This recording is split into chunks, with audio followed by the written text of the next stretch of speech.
Right, firstly, hello everyone. Hopefully we're having a good time, because if we're not, it's down to me and I get in trouble with Ali. How can I say it? Me and Ali have known each other for a very long time. I literally would have got less for murder. And I do believe it was fate that we met.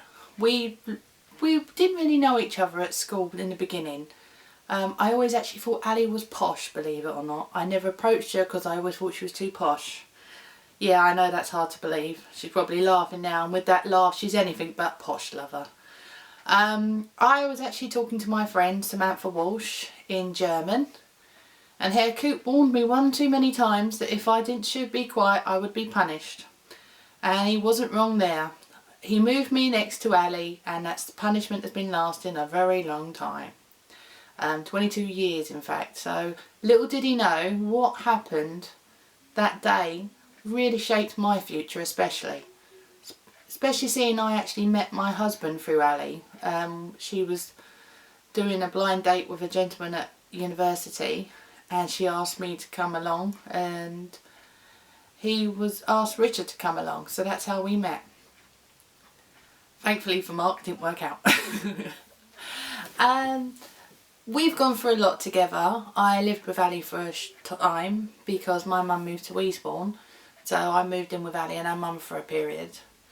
Then we eventually shared a flat before we all went our separate ways, and I moved down to Eastbourne.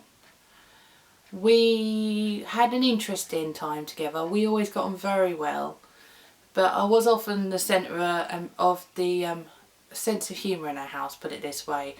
I had to put up with Ali and Stephen both terrorising me, jumping out of out of cupboards late at night. And for 3 years I never slept because I was just waiting for one of them to jump out the cupboard or wake up with one of them painted white face to terrorise me. But it was certainly fun. We worked together for a time at Woolworths. That was interesting. It was great being paid for having fights with wallpaper. Well, I hate these things, I'm terrible. But what else can I say?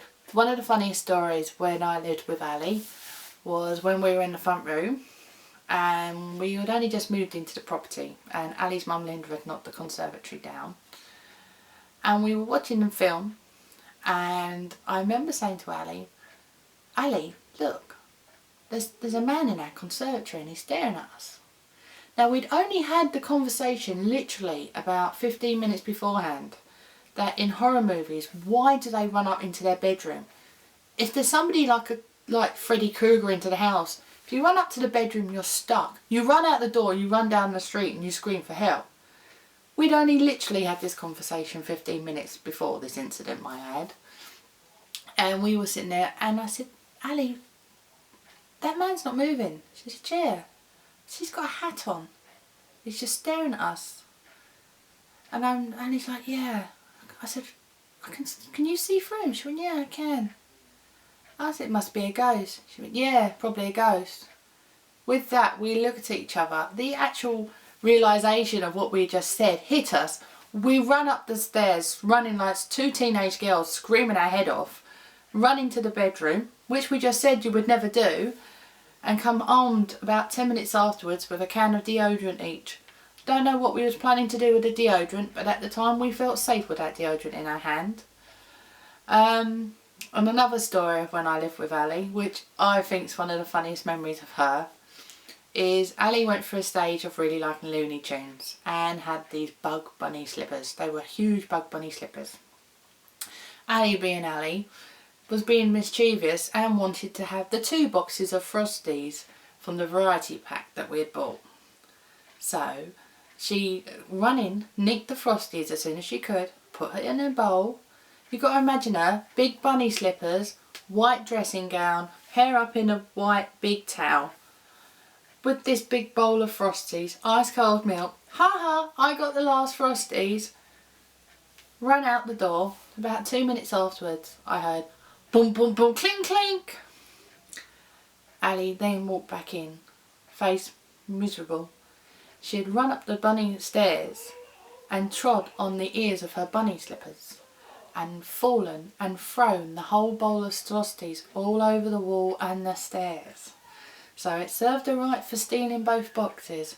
But I will never forget her face when she was in that doorway, with just standing there with the empty bowl and a spoon and all the Frosties up the wall. As I said, we've gone through a lot together, good and bad.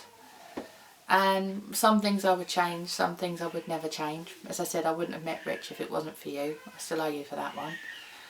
And I could tell you so many funny stories, but I think that was my favourite with the Frosties. I'll never forget that. And I'm trying to think of any more funny stories now.